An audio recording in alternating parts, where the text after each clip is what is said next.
Fundamentals play such a big part in terms of improving in Street Fighter. No matter if it's Street Fighter 1, 2, 3, 4, 5, and the new one 6, you have to actually apply all of these fundamentals into your gameplay. But before we get to the fundamentals, make sure you all leave a like, subscribe if you are new, hit the notification bell, follow me on Twitch, and other than that, let's get straight up into the first one. Now for the first fundamental, we have neutral. The textbook definition of neutral is the stage of a fight where neither player is blocking or getting hit by anything, and you are trying to figure out the best way to start and or continue your gameplay. Now if you watched my last video, I actually did recommend watching high and low level gameplay of Street Fighter 6. You will actually see them moving back and forth, baiting each other options out to basically get the best hit possible. They don't have to be exactly point blank range, but be in a range to where their attacks will actually hit each other. There's no set way to actually learn neutral. You will actually improve on neutral when you actually continue to play the game, climbing the ranks as a whole. You will actually learn people. It's just moving where they throwing different things at you. They're not playing where they're blocking. They doing different things to throw you off your game in neutral. Now for the next fundamental, we have frame trap. Now I love frame traps because my character actually have frame traps, which is Cammy light punch and into the kick actually frame traps. You cannot press. That's basically Cammy biggest game plan. It's just a frame trap. You will lock you down. Now for the textbook definition of frame trap, it is two attacks back to back that leave a very small gap in between them. The gap will be shortened. The defender fastest attack, which means if they try to attack with their normal, they will get counter hit. If you actually been watching my gameplay Road to Master, you actually see that I've been actually using frame traps. I've been using frame traps to actually lock down my opponent. Granted, not all frame traps are going to be plus on block, not all frame traps are going to be negative on block, but as long as you do the frame traps to actually deny your opponent from pressing a button, you would automatically get a counter hit. Now for the next fundamental that a lot of people have been using inside of neutral is pokes. The textbook definition of pokes is an attack that is thrown to occupy the space in front of you, remind your opponent not to try and come closer. If you have been watching high level Street Fighter actually promotes pokes. They just be throwing out some attacks. Sometimes I just be like, why they doing that? But you got to remember, it is to basically poke out your opponent, basically show them, all right, I'm pressing a button. If I'm pressing a button, why are you trying to push up with me? Like, don't push up with me, bro. I'm pressing a button. It's basically to scare your opponent, and some pokes you're actually able to combo into in Street Fighter 6. Now for the next fundamental, this actually goes into my game plan too, which is tick throw. The textbook definition of tick throw is making someone block a fast close range normal and then immediately throwing them. If you have been watching my Road to Master series, like I said, I'm gonna keep hinting at that because that's the main source of gameplay that I give y'all. You actually see me hitting them with like a jab throw, or I would hit like a standing medium jab and then throw, or I would just bait them out, and then you get the gist of it. With these few fundamentals, you see that the learning curve is some of these fundamentals that a lot of people don't know is just broken. Now a lot of people know about tick throws and poking and neutral and swaying back and forth. They don't know about these type of things. I gotta put you on game. Now for the next fundamental that a lot of people need to actually study in terms of just character specific, is option select. The textbook definition of option select is a situation where performing the same inputs can lead to several different outcomes depending on how the character interact. If I get knocked down, I'm able to actually option select. Now off wake up I could jump, off wake up I could backdash,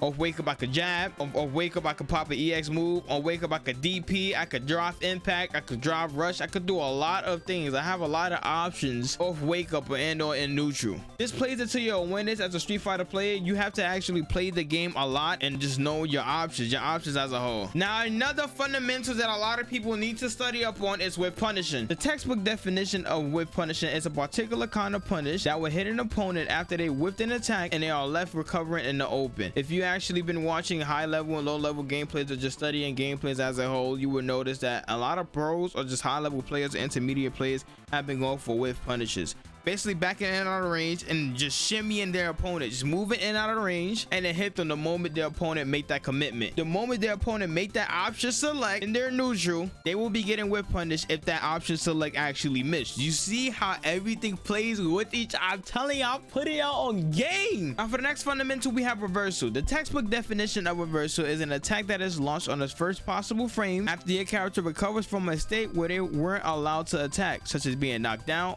or trapped in block stun. Now this correlates with option select. You have options to do on wake up. Your reversal is basically a frame one invulnerable move that a lot of people have, besides like Kimberly. I know Kimberly don't have one. Rest in peace to Kimberly DP. Now most of the characters have a DP. The DP in this game is basically a frame one invul move. Don't actually spam. It costs 2 bars of your drive gauge, so don't be spamming it. But in terms of just reversal, you are able to use that move to get out of certain situations.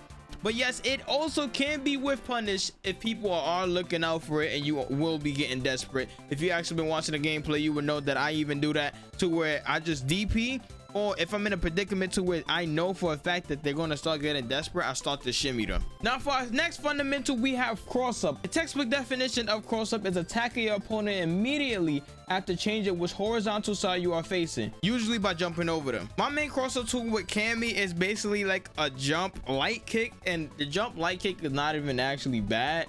It's just sometimes, depending on the moment, I just switch myself into the corner, but they don't be focusing on that because a lot of people was like, why did he put himself in the corner? But I used to just grab them back into the corner or just mix them up. But I know for a fact DJ and Kimberly have some of the craziest cross-ups, and also JP. I know they have some crazy cross-ups that I need y'all to lab if y'all do want to actually improve and just make y'all offense just dominating. Now for the next fundamental, we have anti-air. The textbook definition of anti-air is hitting someone who is jumping at you while you're on the ground. That's basically it.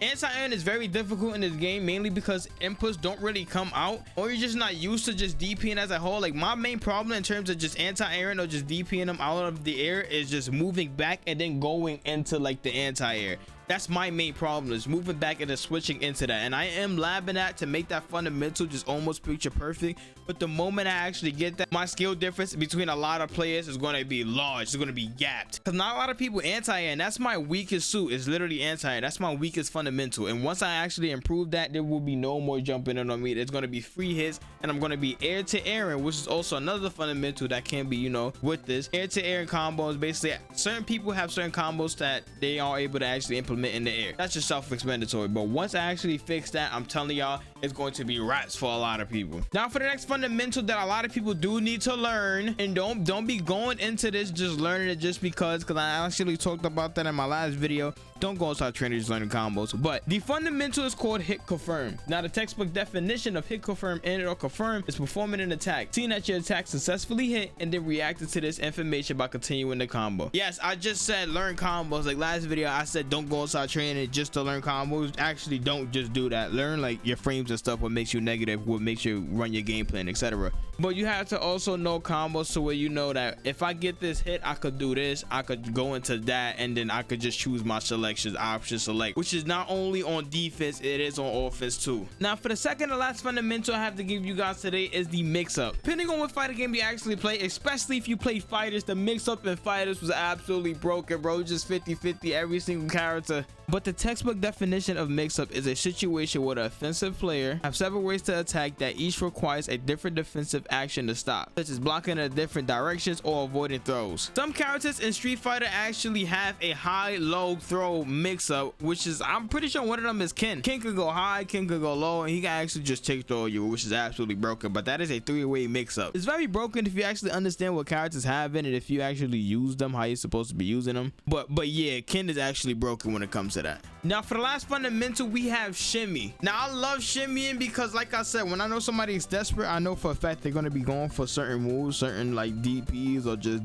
drop impact, or just certain actions or option selects. The textbook definition of shimmy though is tricking someone into thinking that you're going to throw them by walking close, and then at the last second you walk back out of range, so they're with a throw tech attempt like a dummy. You could do this almost anywhere on the screen. Like, it's just absolutely broken, just shimmying. There will be examples all over this screen, but comment down below if you do want more videos like this to give y'all game on game on game. I will be coming out with a brand new guide on Cammy, fully explaining from my point of view everything that she have, new combos and etc. And if this video hit 50 likes, we will be posting the set against Flash Metroid, which is a Twitch Rivals player. Other than that, make sure to leave a like, subscribe for new notification, but follow me on Twitch. I'll catch you on the next one. Peace.